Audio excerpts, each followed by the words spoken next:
Yes, Keshav, you have your hand up. Tell me. So I just wanted to say that you're asking about guna and karma. So guna is nature, right? So like Arjuna's nature is kind of like passionate and like driven. Like he tries to like fight wars and win wars and become and get a victory, and he's like passionate about becoming a better archer. So yeah, Mhm. that's his Yes. guna. Yeah. Okay. So yes, so that's something to keep in mind. That's how the guna and karma is to be differentiated, and understand that it's a misinterpretation nowadays what we see out there. So, and Krishna is bringing this out here. As we know, we are in this still in the karma section of Bhagavad Gita. So Krishna is going to elaborate on this extensively. Um, that okay, what is karma? How to do karma? What's a good karma? How do you look when you do good karma? What is the outcome of a good? He's just going to keep on talking about karma, karma, karma till the end of the fifth chapter. Okay. So before he gets deeper into it, as you will see the next few verses that come in, they're going to be in depth about karma, vikarma, akarma, and so it will be complex. So Krishna wants to set up a fun foundation that, hey, it's all created by me. It's based on a specific quality, the qualities of human beings, and I am not affected by those. Right? That's the second part of the verse. Although I'm the creator of the system, you should know that I am not the non-doer, being unchangeable, because he's Bhagavan, right? You cannot expect that. Oh yeah, Bhagavan will also be affected by the three modes of nature, and he will also be have a guna and karma. No, he's nirguna. He has no guna, no material guna. So that's the way Krishna is kicking off the discussion about gunas. Sorry, karma. Okay. And he's in the 14th verse, he continues his second part of the last verse that namam karmani limpanti name karm phalasvaraha iti mam yobhi janati karma bhir nasa badhyate. That there is no work that affects me, nor do I aspire for the fruits of action. One who understands this truth about me also does not become entangled in the fruitive reaction of work. Okay. So Krishna is saying, I'm not affected by work nor desire fruit of work. Right? In the last verse, Krishna says, I'm not the doer, I'm a non-doer. And Krishna is explaining that in this verse. Point is that Krishna is transcendental. And once we understand that Krishna's position is transcendental, we also become transcendental. It's not something theoretical. Okay. So how to elaborate upon this? Okay, let me see if Prabhupada is saying something in here.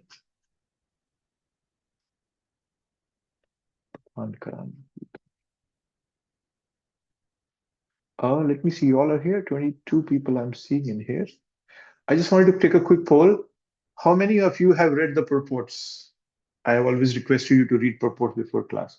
Can you just raise your virtual hands so that I know who all of you are reading it and who is not reading it? As I've requested you, you should all be reading the purports of whatever next we are going to do. Wow, 22 people in there. 2 people have raised their hand, I see. Oh no, only one person has raised them. Is there Okay, one I'm person? trying to raise my hand, but I don't see Okay, the option. okay. So I I am count you moving in. forward. See, okay, Adishwari is there. 3 I'm people. also I'm also trying to raise my hand, but Okay. it's taking time. I also read. Okay, fine. No, I'll give it a minute, no problem. I can understand if it's more, but I want to see how many of you are reading it because I, it's not that it's something, egoistic for me that, oh, they should read it because I said it. No. If you don't read Prabhupada's purports, you are basically just getting 10% out of this 1.5 hour you spend every Wednesday. 10-15%. That's my contribution. Not even my contribution. Whatever I'm saying is also coming from Prabhupada. It's so, but you're missing out on the huge chunk. Without Prabhupada's purport, we never go anywhere. Once in 1972, Los Angeles, Prabhupada's book distribution team was brought in front of him and said, Prabhupada, these are the devotees who are distributing books in Los Angeles here. Prabhupada looked at them and said, I have not written my books just to be distributed. I have written them so that you read them thoroughly and go back home, back to Godhead.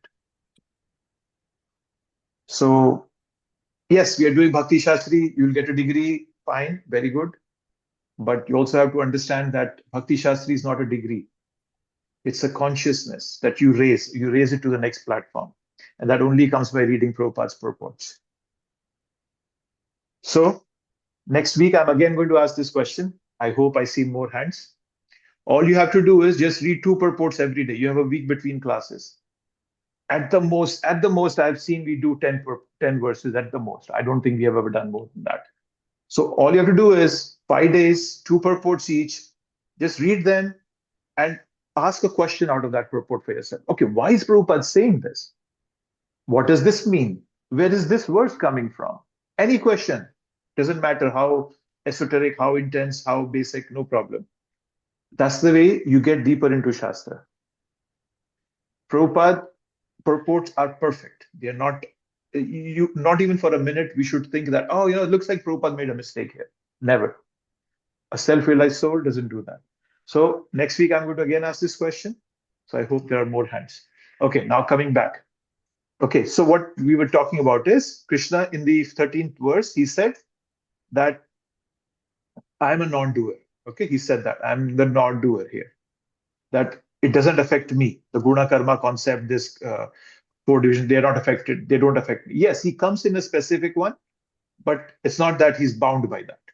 Okay, and you will notice Krishna comes in as a Vaishya. He's a cowherd boy. Then he goes to become a king. He becomes a Kshatriya. So for him, it doesn't matter. He's Bhagavan, not bound by these laws. Okay, and therefore he's clarifying that. There is no work that affects me, nor do I aspire for fruits. And one interesting thing that Krishna says here, which I always like, is one who understands the truth about me also does not become entangled. So if I could just break down this concept, there are 2 things. To know Krishna and to know about Krishna. Okay?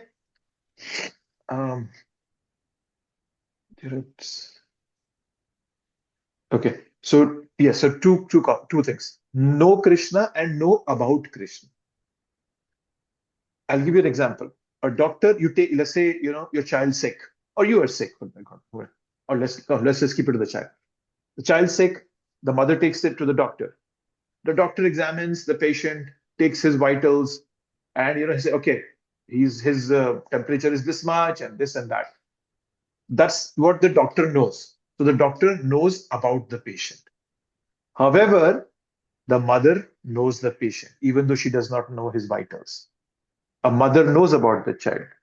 It's not like, oh, okay, I don't know his vitals. So the difference between a mother and a doctor is the doctor knows about the patient, the mother knows the patient.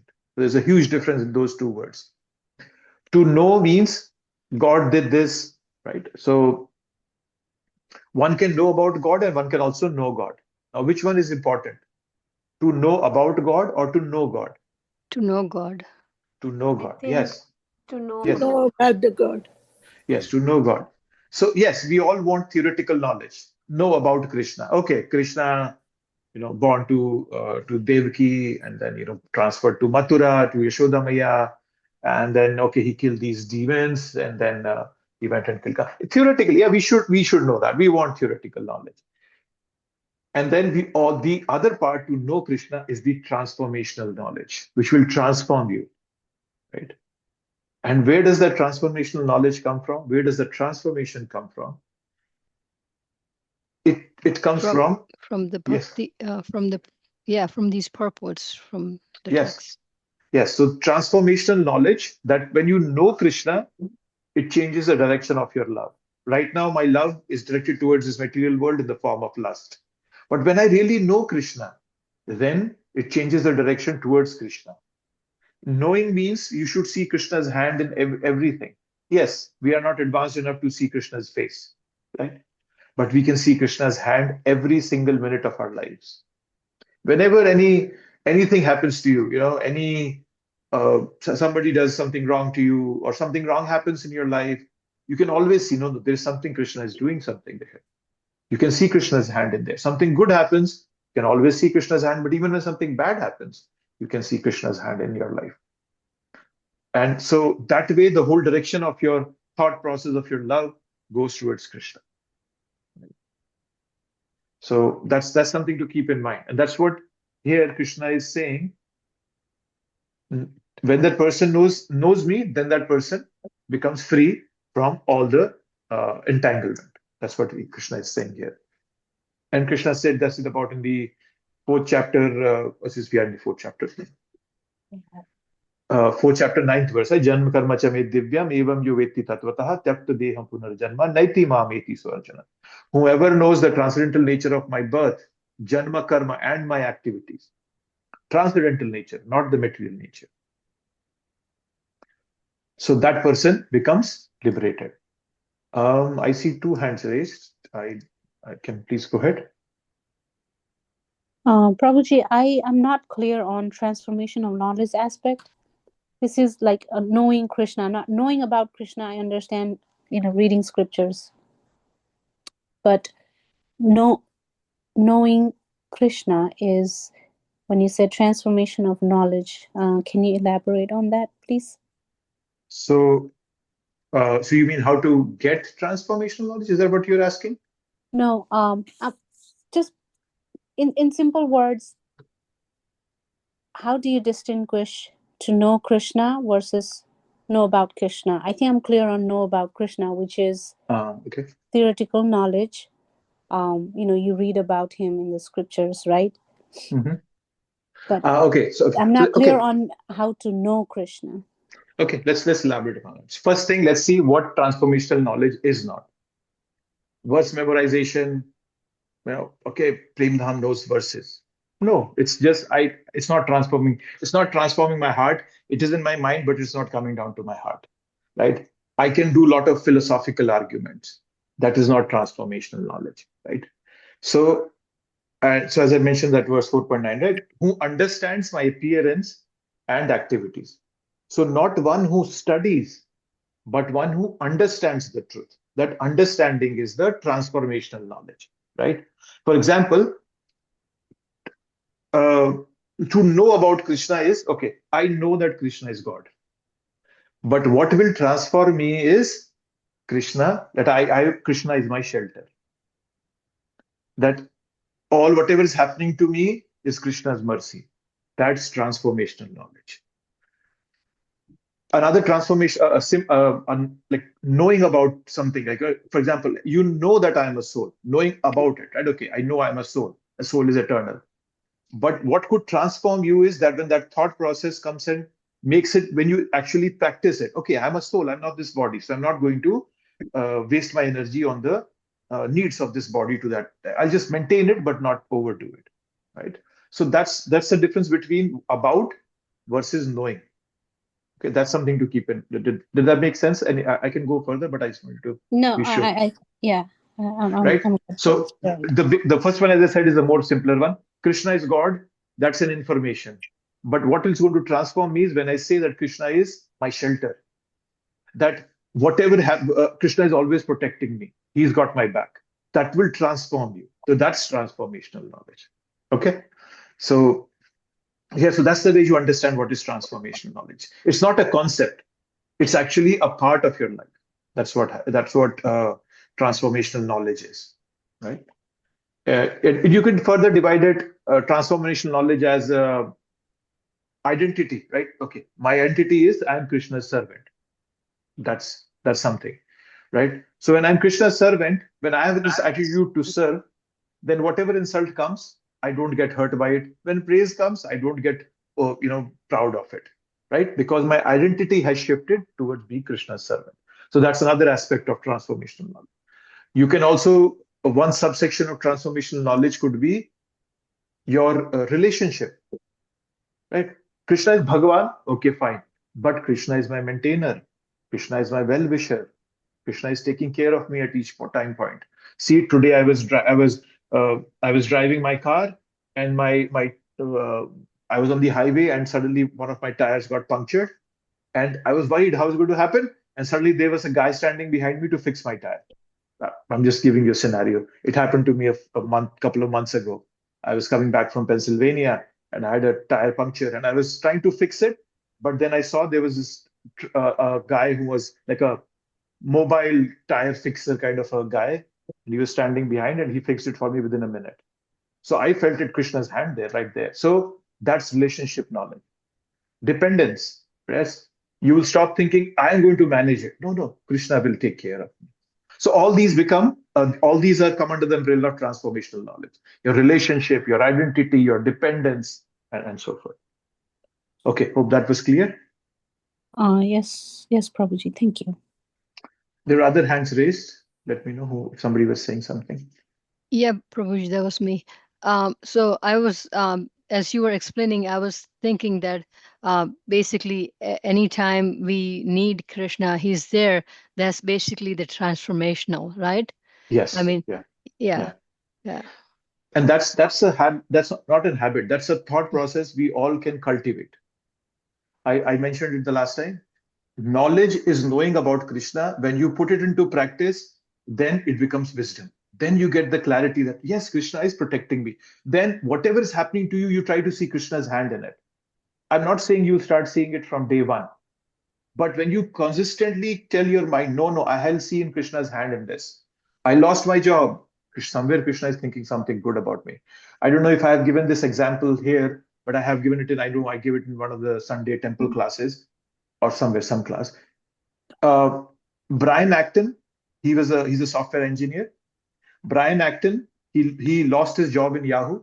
So he came home and he wrote an email on Yahoo to all his friends. Hey, I lost my job. Looks like something good is coming. Then he goes and interviews to Facebook. They don't hire him.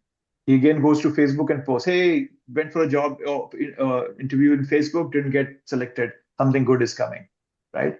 And then so similarly, then eventually he went on to make WhatsApp, which Facebook bought for, I think, for $2 billion or something. So Brian Acton was the CEO of WhatsApp, or he's the creator of WhatsApp. So looking for good in everything that's happening to you for Krishna's mercy means you are being transformed. You're constantly transforming yourself. Thank you for adding that. Was there any other hands? Okay. Nothing? Okay. Binu, do you have another question or you just had your hand raised from previous discussion? It was from previously, sorry. Okay. So yes. So that's the important thing that Krishna is establishing here, right? So knowing, so again, I've told you, Krishna might be talking about karma, might be talking about dhyana, might be talking about jnana. He will bring you back to bhakti.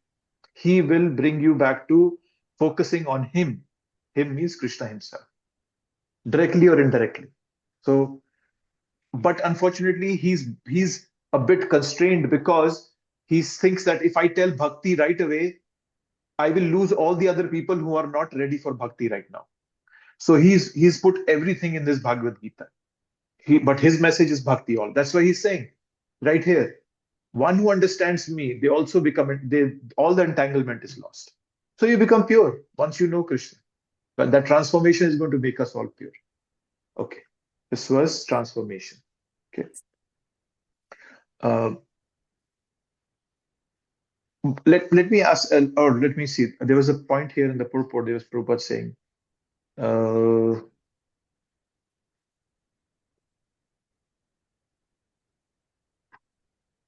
was a point here which I wanted to bring out.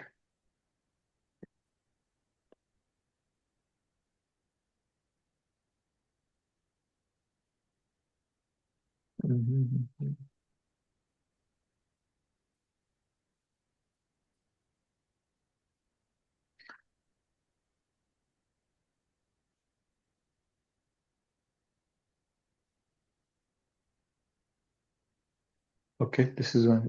The Lord only gives them the proper facilities for such activities and regulations of the modes of nature, but he is never responsible for their past and present activities. And then Prabhupada says, the Lord is never partial to any living entity. The living entity is responsible for his own acts. Okay. So again, I'm going probably just repeating myself. When you read Prabhupada's purport, when you read this statement, the Lord is never partial to any living entity. Is there a question that comes to your mind? What kind of a question can you expect if somebody reads this? Yeah, I had a question when I read it, so I have it in my mind, but I want to see if anybody else has this question that, okay, Prabhupada is saying the Lord is never partial to any living entity, but I have this question based on this statement. I think you think that he's partial and he's favoring, like, for instance, Arjun, right? But he's not, because it's Arjun's karma that brought Krishna Bhagwan to Arjun. You know, um, I think it's the same way with us, that our karma will bring us closer to Krishna. And it says in there, you're responsible for your own action. So your action will either take you towards him or away from him. What was the question in there? The question is, the Lord is never partial to any living entity, right? That's Prabhupada's statement. I'm saying, does a question strike in your mind when you read this statement? That's what I wanted to ask you. Sandeep Prabhu, you had your hand up. Tell me. So I think what Prabhupada means here is that No. First of all, no, I don't want what Prabhupada means. I want to ask you all, when you read this statement that Lord is never partial to any living entity, does it bring a question in your mind? That's what I'm saying. I'm not asking for the meaning of this. Meaning, I will come to it, but I just want to see if anybody has any question based on it. And let's see who all is there. Vrinda, are you there? Can I try, Prabhuji? Yeah, go ahead. Go ahead. So the only question that I came on this one is why would it be partial to people who are like criminals, for example, right? I mean, why would we impartial, basically, something like that? He should be like more inclined towards devotees and less inclined towards criminals. Yeah, that's a very good question. Yeah, that's good. Vrinda, are you there? Yes, Prabhuji. Do you think you can come up with a question based on this statement? Anything that pops in your mind? The Lord is never partial to any living entity.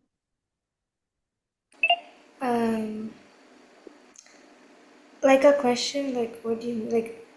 What I'm saying is, I'm just asking you all to think it from that perspective, that when we read Prabhupada's purports, questions will pop up in our mind. So when I read this statement, I had a question in my mind. So I was wondering if you got any question, but if not, that's also okay. No problem. I just put you on a spot, but it's okay. I don't think not yet, but maybe like future. I don't know. Okay. So I'm reminding everybody, not just you, Vinda, but all of you, read Prabhupada's purports. I'm seeing you're not reading it. From next class onwards, I'll start bringing out questions from purports. Then things will just become very slow. I don't want it to be slow, but I want you all to read purports also. Yes, I see many hands up. Who's going to go first? Deepti, go ahead. Yes, so the question which pops in is, if Lord is not impartial, then why do we see few people suffering and not the others? Okay, that's a good one. Why are people suffering and not others are not suffering? Okay. I see other hands up. If there are questions, please let me know.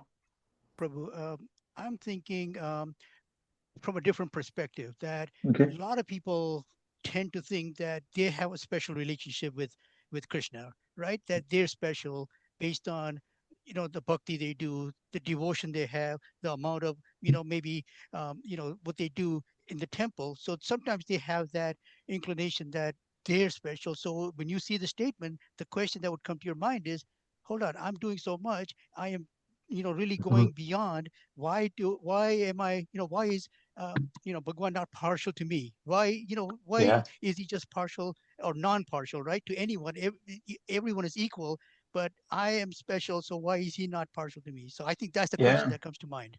Yeah, if I can ask Prabhupada. Prabhupada, if Lord is not partial to anyone, why should I become a devotee? For that, why am I waking up in the morning and putting in hours of why do you need to do that? Yeah, okay. No, I'll give some more people a chance. I see whoever was next, I don't know, Binu, Julan Yatra, Nitya Radha. Anybody of you want to go ahead? Yeah, Prabhuji, the thing that pops my mind is forget about other people. Why are some of the devotees are suffering with diseases? Okay. Well, that's actually a much deeper question you went into. Okay. But that's the question, Kev. People who've devoted their life, right? Okay. Yeah, that's a very good one. That is a different level of question and answer. We'll come to it, but okay. Who else? Julan, tell me. When I read that statement, Bhagavad Gita 10:10 comes to my mind, in which he is saying that to those who are constantly devoted to serving me with love, I give them the understanding by which they come to me. So the question that comes to my mind is that here you're like saying that I'm not partial to any living entity, but then again you're saying that only to those who are constantly devoted to serving me, Yeah. I Yeah. only give them the understanding. So I feel like, why are you contradicting yourself? Okay. Yeah, that's a good one. Yes, Nityaran. Yes, Prabhuji. So, if as a layman, as a first timer, if I'm reading this statement, this brings to my mind that why, when Krishna is saying that he's not partial to any living entity, why he's partial, like why some people are poor, some are rich, some have all facilities, some doesn't have, some are excelling in their life, doing good, getting good money, some are suffering with diseases, so many things. But after reading Bhagavad Gita and the purport, we understand that it's all our karmas. It might be a karma of this life, past life. So that's what I would like to add. Okay. That's my Okay, understanding. that's good. You all have good questions. So I was just giving you a hint. When you read Bhagavad Gita, all I'm asking you, read two purports every day.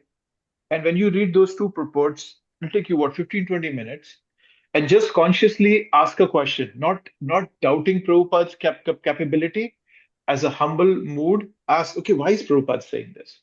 Okay, so think of it from that perspective when you read purports. So all of your questions were amazing, the good questions. And yeah, I told you my question that, why should I become a devotee if you're not partial to anyone, right? So the way I thought of it, and we can discuss it later on further, but is that, and Krishna actually speaks of it in the ninth chapter, 29th verse, that right, that ye bhajanti tu mam bhaktya maite teshu chapiham. That is, Lord is not partial, he is reciprocal. Krishna says that towards in the ninth chapter, 29th verse, right? For example, gravity acts the same on all, right? So, uh, but rain falls everywhere, and that's the example Prabhupada is giving here. But depending on what seeds are sown, rain can have a different effect. Somewhere weeds can come out, and some places a good crop can come out. So what we all are doing in bhakti is we are tilling the soil of our heart and putting in the seed of bhakti there, so that when Krishna's mercy comes, then the bhakti tree can grow in my heart. That's the way I understood. And we can discuss it more. Yes, I see two hands up. Whose hands is that? Yes, Shyama Suhangi Prabhu. Or is it from past, or is it just? No, the question relating to our conversation, but just a little bit when the class started. So when you gave that doctor's example last time, that you have to kind of see that you have to perform, right, what your competencies are, or what your character is, and what you have studied to become. You have to apply that, right, and that goes along with bhakti in concert. So Krishna looks for that you do that in parallel, and he wants you to kind of succeed at what you're good at, and do that, and provide that. But my question is, at the same time, we have that expectation from Bhagwan that he is there for us. He will do different things. But can Bhagwan also have expectations from us, that what, he's my devotee, I expect this from him? Is that something that's there? Maybe you could kind of go a little bit into that, if you don't mind. Uh, Hare Krishna. yes, Krishna tells many things in Bhagavad Gita, what he says, right? He says, live in sattva, urdhvam gachanti sattvastha madhya tishtanti rajasa. In the 14th chapter, Krishna says that okay, live in sattva, you will elevate in your spiritual life, right? But when he says, urdhvam gachanti sattvastha madhya tishtanti rajasa, jaganya guna vrittisa adho tamsi, I forgot the last word. But yeah, the ignorant go downwards. So Krishna, yes, Krishna has not necessarily, I wouldn't say expectations is not the right word. uh, Bhagavad Gita, Krishna says, do what you want to do. Arjun, yathe chasi tatha guru. Whatever is your desire, you do. But then Bhagavad Gita also tells you what you really should do. Okay? And so Krishna is not just saying, do what you want to do. Krishna is saying, you really should do this. but do it if you really want to do it. So he's putting the burden on us. Okay, keep that in mind. He's putting the burden on us. He doesn't want to, come and restrict our free will. He will give us all the guidance needed. In the 12th chapter, Krishna starts, right? In the 12th, I think 13th, 14th verse, he starts speaking that, okay, this kind of a devotee is very dear to me, right? That, okay. And then in the 18th, 19th verse of the 12th chapter, he again says, okay, this kind of devotee is very dear to me. 18th chapter towards the end, 71, 70, 72 verse, he says that, okay, devotees who give this knowledge to others are very dear to me. So he's showing what he wants you to do. But because of our free will, he cannot pressurize us into doing that. But he really telling us what he wants us to do, right? Like a father can tell the child, do this, do this. The child might or might not do this. The father cannot do much, right? Especially grown-up children, right? Yeah, if a 2 or 4-year-old kid, yeah, you might force the kid to do. But then once they are 14, 15 years old, you cannot force anything on that. So to answer your question, I wouldn't use the word expectation. However, Krishna says, okay, do what you want to do, but then he also tells us what you really should do. It's like a father or a parent telling the child, okay, if you do this, this is going to happen. If you do this, this is going to happen. In the heart, the father is thinking, oh, I wish he takes the right path. But even if he takes the wrong one, the father cannot do much. But so that's the mood of Krishna. So it doesn't fall into that expectation category, but then he's sharing his heart also to us. Did that make sense, Prabhu? Okay, I lost Prabhuji. I didn't hear him. Okay. So Prabhuji, it's almost like Krishna is giving us recommendation, take the recommendation. Yeah, recommendation is a good word. Yes. Yeah, take the blue pill, don't take the red pill. Yeah, that's what he's doing. Right. So, but then that's out of love that he doesn't force it upon us. And we sometimes go into ignorance, right? Our lifestyles become so rajasic and demoniac. Mine becomes, sorry, I'm not talking about you, but mine becomes, right? My free will gets covered then, right? Just imagine just today or yesterday, Kesha was asking me, why do people drink alcohol if it's so bitter in taste? And I was just telling him, I was giving him an example of India, cigarette packs, they have pictures of people who are actually have lung cancer, throat cancer, mouth cancer because of smoking and chewing tobacco. They have pictures on them, right? Cigarettes say smoking kills. And then the person sees that in the next moment, they go and smoke because those people have been overcome by modes of nature that they cannot exercise their free will anymore, right? So that's what the best thing about Bhagavad Gita is. The whole world, you can read any self-help book.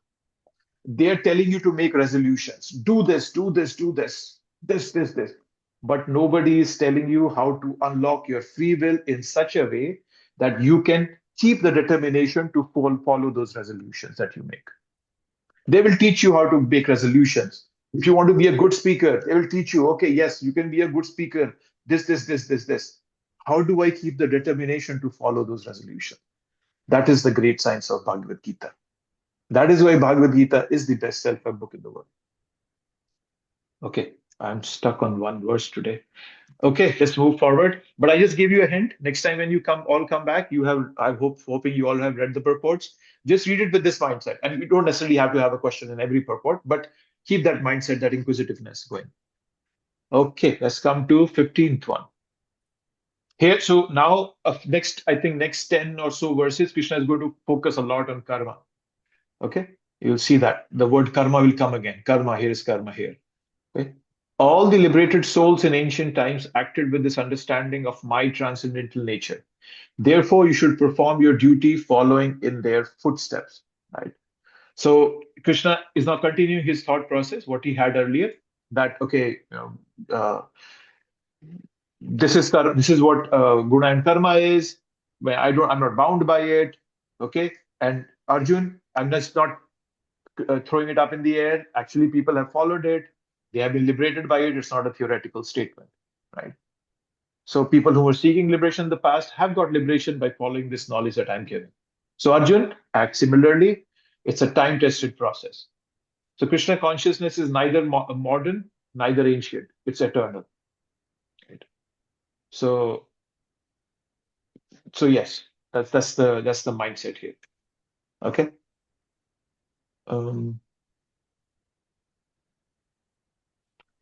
Prabhupada is saying, one need only know how to act. That's a very good statement. One need only know how to act in Krishna consciousness. Then everything becomes perfect. Arjun's desire to retire is not approved by the Lord. Arjun should not retire, but he should do that activity while knowing how to do it. That is in Krishna consciousness. So one does not have to renounce action, but we should simply know how to act. Then we won't be bound by our action. Yeah. So it's not that work causes bondage. It's the attachment, the motivation behind the work that makes the work binding. Right. The same work can be liberating. The same work can be binding. And in a similar example, Narad Muni in the first canto of Bhagavatam, 5th chapter, he's talking to Vyasadeva, and he says that, right? Avayo yasya bhutanam. Okay, I can't remember the verse, but the essence of the verse is that that something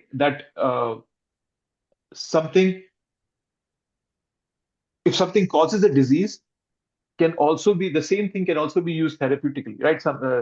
They make antidotes for snake venom from snake venom.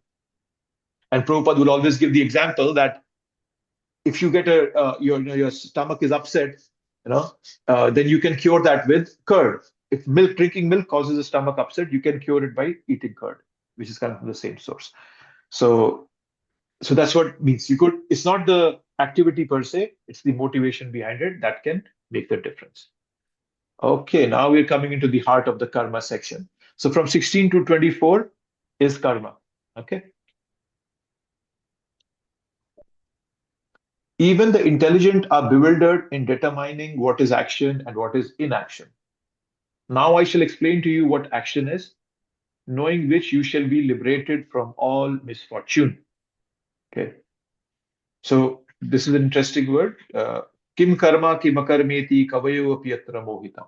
What is karma and what is akarma? And Prabhupada is translating karma as action and akarma as inaction. Okay. So what is karma and what is akarma? Even wise don't know. That's what Krishna is saying, right?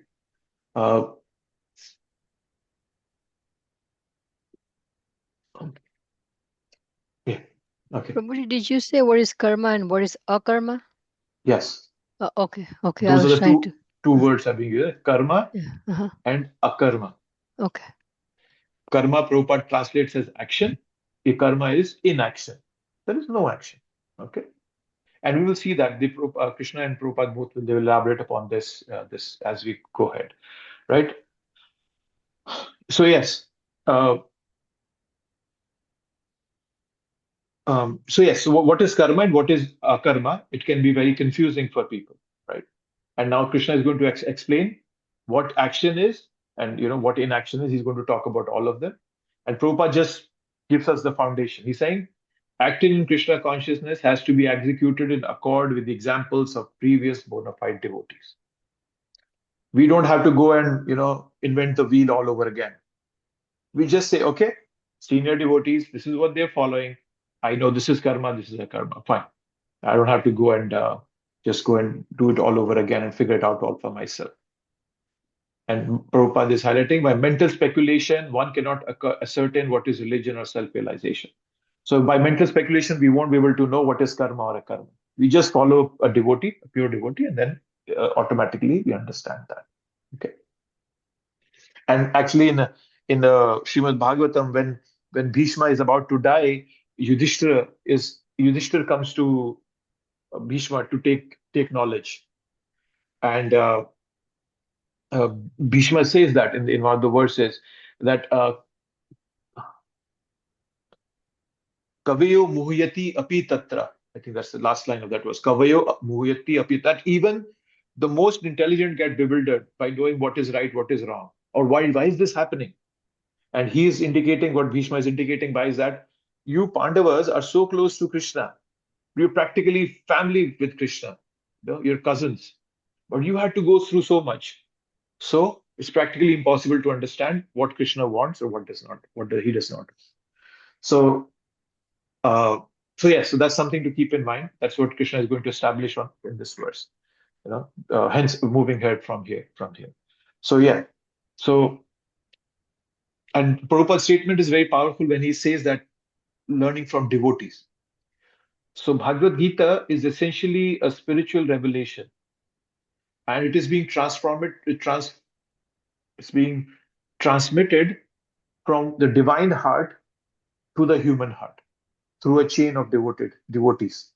Okay? From Krishna's heart coming to my heart through a chain of devotees. Right? So its innermost purport can only be understood through a devoted heart, through a devotee's heart, and using our intelligence as an assistant. Okay, that's what it means.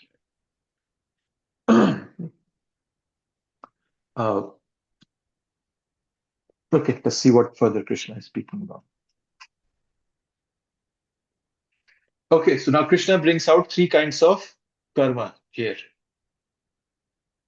The intrications of action are very hard to understand. Therefore, one should properly know what action is, what forbidden action is, and what inaction is. What inaction is. Karmano, vikarmana, akarmana. These are the 3 words we're going to talk about in detail. Karma, vikarma, akarma. Okay. So, and Krishna is also saying one thing here. It's very hard to understand. Gahano karmano gati. So sometimes people try to break down the karma principle, try to understand why is this happening to me and what is going to happen further. Krishna is indicating don't go into that depth. It's very complex, very hard to understand. Krishna is highlighting that. Gahan, almost incomprehensible. So Gahan means this dark and impenetrable.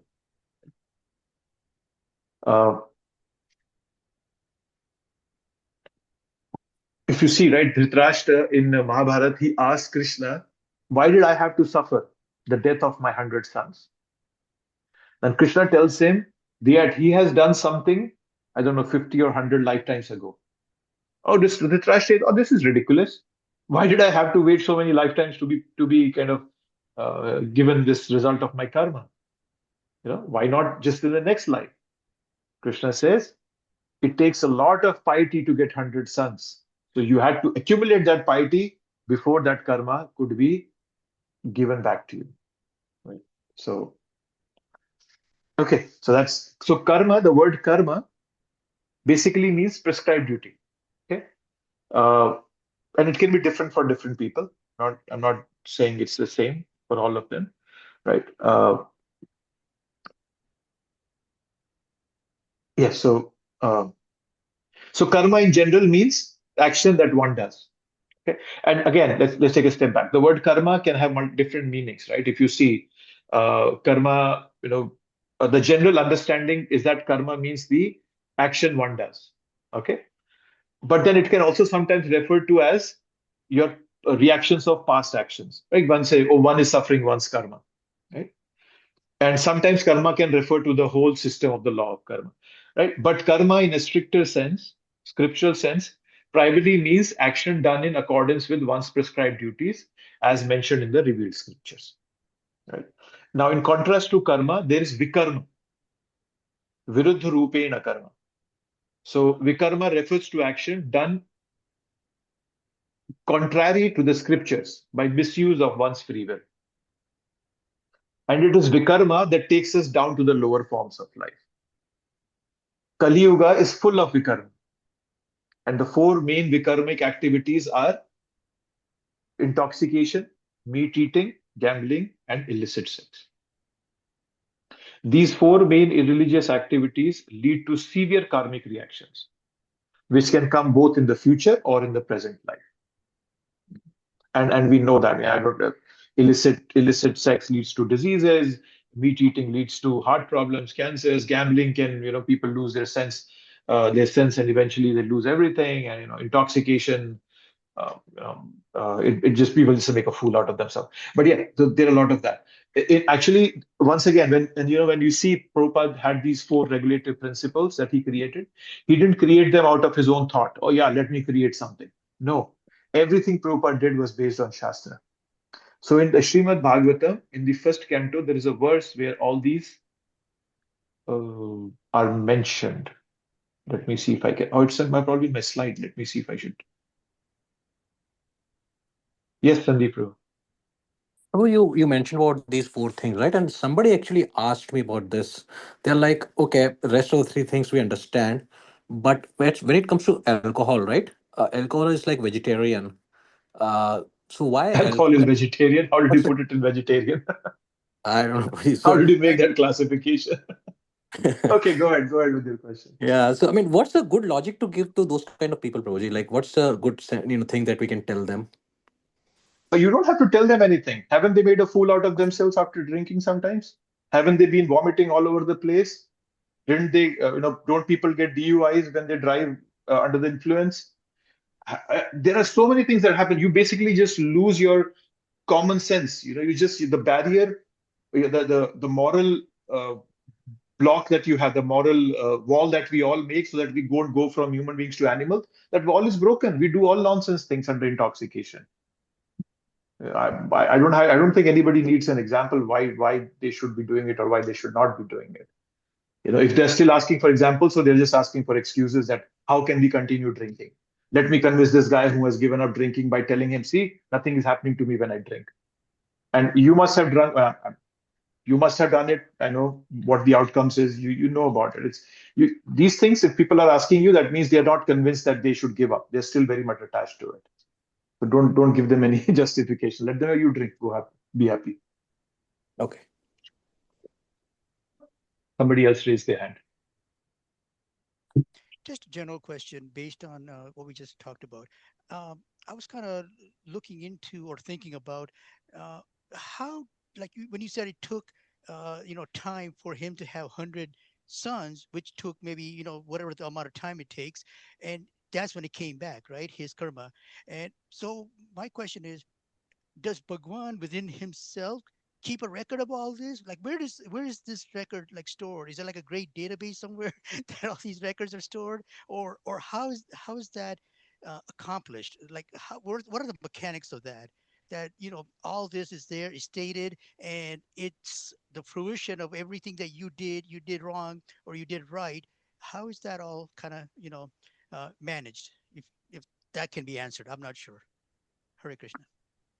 It's not hard for Krishna to manage that. Krishna is, you're not limited, right?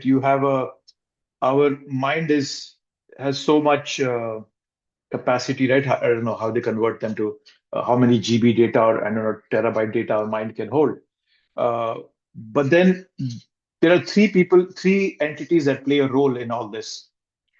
The soul as a living entity, me, I desire. The super soul sitting in my heart approves, permits me, and the material nature executes it, right?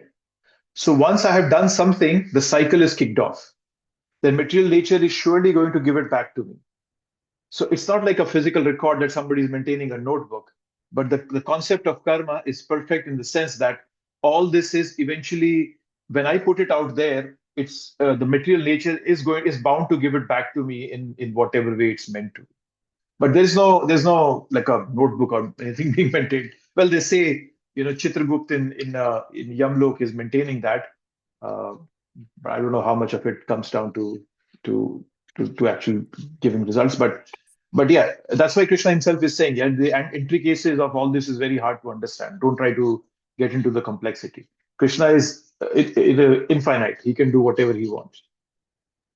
Okay, Just brother. understand it from that perspective. All right, Hare Krishna. Thank you, Prabhu.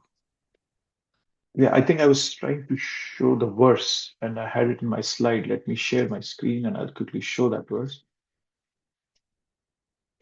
Oh, yeah, so it is 117:38. Sutta Goswami said, Maharaj Parikshit, thus being petitioned by the personality of Kali, gave him permission to reside in places where gambling, drinking, prostitution, and animal slaughter were performed. Dyutam Panam Striya Shuna. So the Prabhupada creating these four regulatory principles is coming from Shastra, from Srimad Bhagavatam. And okay, I can read this also. There is this in Ishopanishad, Prabhupada actually gives these three, what karma, vikarma are. So I can quickly read that. Actions that are performed in terms of one prescribed duties, as mentioned in the revealed scriptures, are called karma. Actions that free one from the cycle of birth and death are called akarma. And actions that are performed through the misuse of one's freedom and that direct one to lower life forms called vikarma. So that's the three basic things. Let's get back to what we are reading. Okay. Just want to be sure that this is clear. What is karma, vikarma? Is that clear enough for everybody? Okay, that's good. Yeah, just that's something to keep in mind. But the important part that Krishna is highlighting here, very hard to understand. Don't try to go back and try to figure it out. Don't be like Brahma trying to climb down on the stem of the lotus and trying to figure out what the source of it is. He never could find it, right? So we will never find what is the reason. Why am I suffering this? Which karma did it come out of from? None. It's just nothing there. Okay, let's go to the One thing, yes, yes, I bro. actually, there is an Indian group on Facebook. I'm a part of Mhm. that. And I just saw this one particular person posting some crazy stuff like that, what you're just talking about, They had some coincidence in their family where, there was a kid who died on some day, and then on the same day, later point of time, some other person was born, and they're like, okay, is this karma and whatnot, right? So, Mhm. so Prodi, I guess what you're telling here, right? I mean, Yeah. it's hard to describe. I mean, this could be just pure coincidence or karma, whatever it is. But as devotees, we know for us, these are like, we should not even thinking about these kind of things, right? I mean, just Yeah. let's. It goes back to that same thought process we were discussing earlier. Knowing about Krishna and knowing Krishna. Theoretical knowledge, I can shove my mind with tons and tons of theoretical knowledge, but is it helping me in transforming my heart? It Yep. does not. It does not. Right? But this so similar, like as you said, somebody posted, oh, child born in the you have no way of figuring that out. Why are you even banging your head against the wall to try to figure that out? It just shows. So when we become too intellectual, it's a sign of pride in us. When that intellect, that intelligence is used for Krishna's service, that's a sign of devotion. I Yep. can fill my mind up with verses. I can memorize verses. I can memorize the whole Bhagavad Gita, Srimad Bhagavatam. I can recite that in the most poetic way. But has it transformed my heart? If not, all that is useless. So, as a devotee, you rightly pointed out, as a devotee, we don't try to necessarily go into those details. We know the basics. We understand the basics. I'm not saying we are just dumb. We understand the basics, but I don't worry much about those. As I told you in the earlier on when we were discussing, everything what is happening to me is Krishna's mercy. As simple as that. Just keep that as at least I try to keep that as a principle of life to live by. Everything is Krishna's mercy. I'm not saying I have fully perfected it. I still get mad sometimes when wrong things happen to me, but I try my best to live with that principle. So even if something wrong is happening to me, I try to find something good in that, right? And so everything, whatever wrong is happening to me or something, whatever it may be, everything is just Krishna's plan in the bigger picture. I don't try to figure out, okay, oh, is this karma? Where did this come from? That just becomes too much of an intellectual exercise. So yes, Prabhu, you rightly pointed out, devotees don't worry about all this. Okay, coming to 18. This is an interesting one. One who sees inaction in action and action in action is intelligent among men, and he is in the transcendental position, although engaged in all sorts of activities. This is interesting. So Krishna is saying, Karmani akarmayaha pashte, akarmani cha karmayaha. So it can be a very confusing verse. I think this is one of the most confusing verses of Bhagavad Gita. So I think I have a slide that I made a slide around it. Hopefully I can bring that up. Oh, where are my slides? Where are my slides?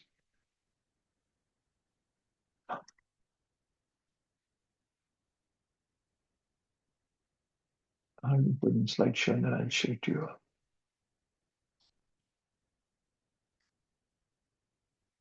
Okay. Let's look at this one. Divided into two parts. In action, karmani akarma yaha pashin.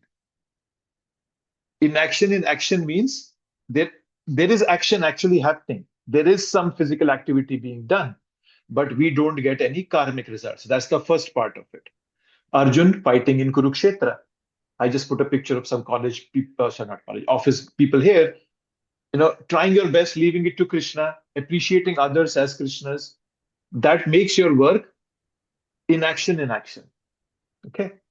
However, the other thing, you see this guy, he looks like a yogi, but in his mind, he's thinking, oh, my yoga pose is the best. All the others, look at them, they look like apes. So that is action in action. Even though he's not doing any external activity, but his mind is churning up so much karma because he's thinking that way, right? And an example I put in down there is king not punishing a murderer on the pretext of non-violence. So karmani akarma yaha pashyet means there is external action, but no karmic results because my heart is fully dedicated to Krishna. Action in action means there is no action, physical action, but my mind is doing so much. It's all karmically moving, right? So that's that's the way to understand this. This is the only slide I had. Yes, I think this is the only one. Okay, yes. Hopefully that example was good enough to explain the difference. Inaction in action and action in action. So a person who can differentiate that. Okay, I see this person physically, he's so much involved in work, but his heart is in service mode. So there is no action there. Actually, he's not getting any results. And then I see somebody who's just trying to show off, that person he's actually might not be doing any action, but still he's getting a lot of karma. That's the way to look at it.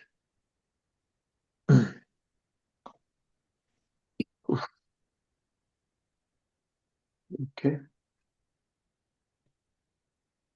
Prabhupada always gives us the basis, like the essence of everything.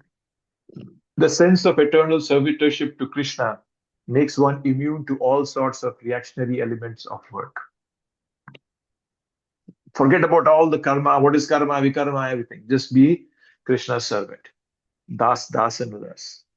Jivera sarup hoy, nitya Krishna das. Simple as that. 19. One who is understood to be in full knowledge, whose every endeavor is devoid of desire for sense gratification. One is understood to be in full knowledge, whose every endeavor is devoid of desire for sense gratification. He is said by sages to be a worker for whom the reactions of work have been burned up by the fire of perfect knowledge. Right? Again, Krishna will be right? Karmana. Again, he's just going to keep talking about karma, all that. Right? So, yeah. So who's in full knowledge can. So here Krishna is starting to teach us how do you make your activities akarma, so that there is no results to it, no fruitive results to it. Right? What way should we adopt to begin akarma? How to practice akarma in day-to-day life? So whatever we take up in life, we should be free from the desire of sense enjoyment. That's what Krishna is saying, right? Kama sankalpa varchita. Right? So there should be a desire to serve, but not for personal gratification. Right? So that's the attitude we have to have. And we, at every moment, we have a decision whether we want to serve Krishna or whether we want to serve ourselves. Right? And that's what Bhagavad Gita is training us to have, is giving us the right philosophy, teaching us how to have the right attitude and make the right decisions. Yeah. So that's what Krishna is teaching us here.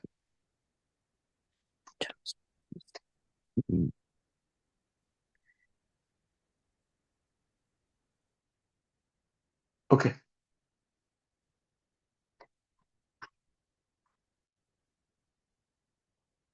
'20. Abandoning all attachment to the results of his activities, ever satisfied and independent, he performs no fruitive action, although engaged in all kinds of undertaking. Right? So This verse is more like a desire verse you can have. When will I be like this? I'll be able to abandon all my attachments, will always be ever satisfied, right? And although I'll be engaged in all kinds of services, right? So the word that Krishna uses here that I like is, where is that? Nirashraya. Okay. And Prabhupada translates Nirashraya as without any shelter. So now, why to use the word Nirashraya? Generally, we say Ashraya, right? We take shelter of Krishna, right? Nirashraya means, because here Krishna is not talking about devotional service, he's talking about karma yoga. Nirashraya means don't take shelter of anything or anyone else. Means don't become attached to anything or anything materially. Taking no material shelter. That's what Nirashraya here means. Now, Krishna has not yet introduced himself fully as Bhagavan, so focus here is to be detached. Yes, Prabhu.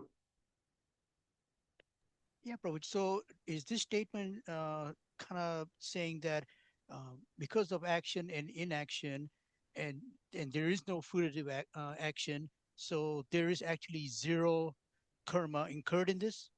Yes, Okay. that's what. Yeah. Okay. Thank you. When we live with this principle, we abandon all attachments. We are always satisfied and independent. The word nirashraya is translated as independent, means we are not taking shelter of anything material. Then I don't get any results. Even though I might be doing the same exact activity, still going to a 40-hour a week job, paying mortgages, everything, all that stuff. But it becomes a karma. But I just wanted to elaborate on the word nirashraya because generally we think of word ashraya. But then nirashraya means not taking any material shelter. Okay. So Oh, that is like an. Is it right to say that that's like an ultimate kind of detachment, where everything you are doing is just happening, right? You are doing it, but you're not actually attached to anything. Is it like yes, another definition of attachment, detachment? yes. Yeah. Detachment means where we give up the results of all our activities. We are not giving up the activities. We just give up the results of our activities. So that is detachment. Yes.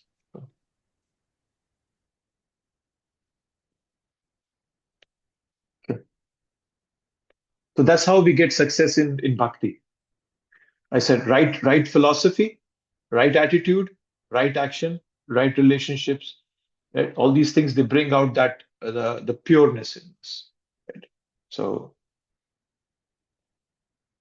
and it's not like there is this. You have to be perfect. You have to just do the best you can in the situation you are. That's what it is. That's what dependence on Krishna means. You're doing the best to your capacity in being dependent on Krishna. Right? So, yeah. Okay.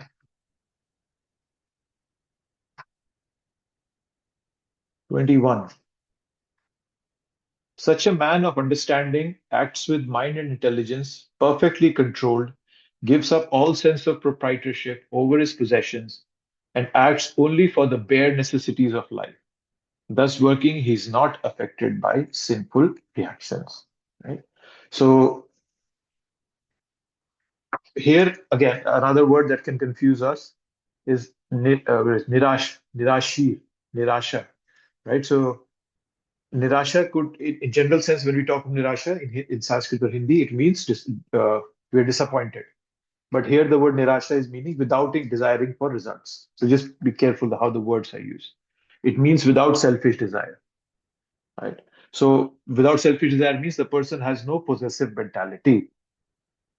It doesn't mean that person doesn't have any possessions. The person can have possessions, but he doesn't have a possessive mentality. Right? Just keep that in mind.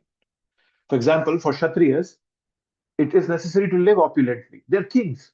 Right? They have to invite other kings for having political discussions. So they have to maintain an opulent lifestyle. But they're not necessarily attached. When Yudhishthir came to know that Krishna has left the planet, he just left everything and moved forward. Right?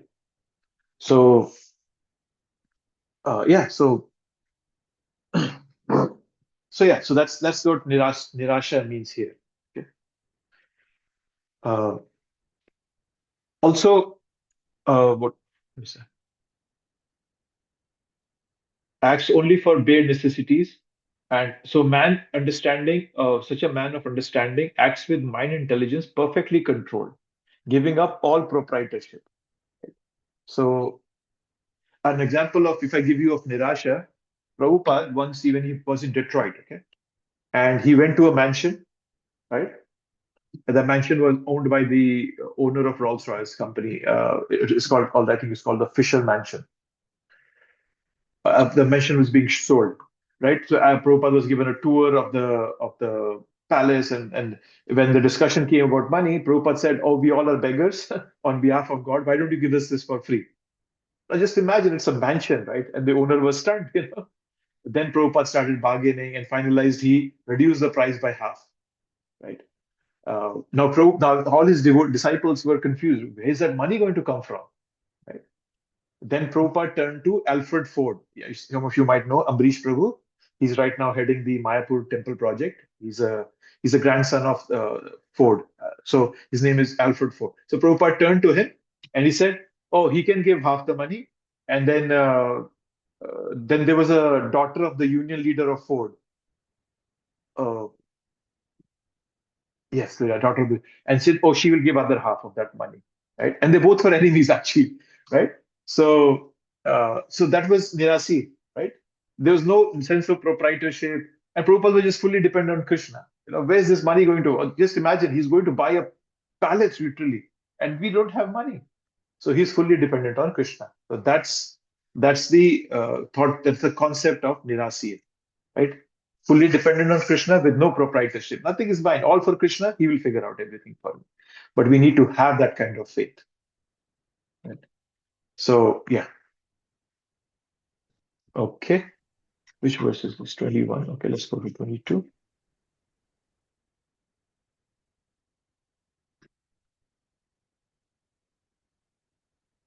Yadricha labha santushto द्वन्द्वातीतो विमत्सरः समः सिद्धौ असिद्धौ च कृत्वापि न निबध्यते. He who is satisfied with gain which comes of its own accord, who is free from duality and does not envy, who is steady in both success and failure, is never entangled, although performing actions. So you see now, Krishna has first talked about what is karma, akarma, vikarma. Now he's giving us somebody who does a karma. What are those qualities of that person? So here it's saying yadricha labha santushto. Whatever come of its own accord is fine. So in India, when the monks, they go to beg at devotees' house, they go and beg, right? They go and beg alms. They're not like, "Oh, we need so much to eat." No, whatever comes, they just bring home, they cook and eat. They're not worried about next day. Right? So that's yadricha labha santushto, on its own accord. Dvandva tito vimatsara. There is no duality. We are free from envy. Right? So once Prabhupada was giving a class in Germany, and he was talking about this verses, and he was talking about the varnas. Okay, so there was this rebellious young guy, and he just stood up and said, "Okay, which varna are you from, Prabhupada?" So Prabhupada just bowed his head and said, "Oh, I'm the servant of all the four classes." Right. So he was sama siddho asiddho cha. Right? He's steady both in success and failure. He's claiming himself to be a servant of all the four types. Right? So that's the quality of a pure devotee. Right? And my favorite part of this one is vimatsaraha, envy. Envy is very bad for all of us. Bhakti Vinod Thakur says, envy has all the other things: lust, anger, greed, illusion, pride, and then comes envy. It has all of them. What's that? Madmo, Matsarya. Okay, I forgot that. But yeah, lust, anger, greed, illusion, pride, that envy. So envy has everything: lust, anger, greed, illusion, pride. So envy is very bad. There'll always be somebody better than us. This envy will not go away. When we are envious of someone, we are actually envious of Krishna. This comes in the 7th chapter, 28th verse. Ichha dvesha samuthena dvanda mohena bharata. That we all are born in envy. Every living entity is born in envy in this world, has envy. Why? Whenever we desire something, let's say, for example, I see somebody who is doing better off than me, a better car, better house. He has an opulent lifestyle. When I envy that person, I'm actually envying Krishna, right? Because Krishna is the most opulent. So if I'm envying opulence, that means I want to be like Krishna to some extent. So that's something to keep in mind, but to remove envy out of our hearts. That's Prabhu, yes, please. is this shloka and the previous shloka said for all four varna, or only for Brahmins? Because like you said, This right, that these are for everyone. These are for everyone. because Because just like you said, this discussion is about karma, karma, vikarma. This is not about the varnas anymore. But yeah, go because ahead. Prabhuji, just like an example you gave, right, that Arjuna and all those kings, they had like big kingdoms, right? And in fact, they did yagya also, for that, what do you call that, yagya, Hashvamedh yagya, to get Mhm. more countries under their kingdom. Yeah. So, and same. So my question is like, even they kind of aspired for more territory, right? Yes. So from that perspective, it was not bare minimum they were trying to do. For So them, so bare minimum will be different for different people. That's what I was saying. A bare minimum for a Kshatriya might be a big palace. Why? Because he has to show, right? If a king is meek and weak and just, a humble person, the other countries would come and attack on him. Then he's not doing his duty of a Kshatriya. So he has to present himself in a way that I'm strong, I'm powerful, I'm opulent. But down in his heart, he can be fully dependent on Krishna. So all these principles will apply to him also. It could apply to a Brahmana also. The Brahman he might be very intelligent, know all the verses of the Shastras, but in his heart, if he says all this is for bhakti, I'm doing this all for bhakti, then he's detached from all that intelligence that he has collected. So it could be for any varna. I just gave an example of one varna, but it could be for anybody. We all can act in that particular varna without a sense of proprietorship, with full dependence, no expectation of results, in whichever varna we may be. okay, Okay. Okay. So we were doing 22, right? We did 22. So, okay. So 23 is where we'll start next week. Please read the next 10 verses. Purports. 2 verses a day. Easy to wrap up. Hare Krishna Prabhu. So you want us to read from 23 onward? Yes, 23 to 33. Read that. Okay. Thank you, Prabhu. Okay. Thank you very much. I will see everybody next week. Hare Krishna. Hare Krishna. Hare Krishna, Hare Krishna. Thank you very much. Hare Krishna. Krishna Bye-bye. Prabhuji.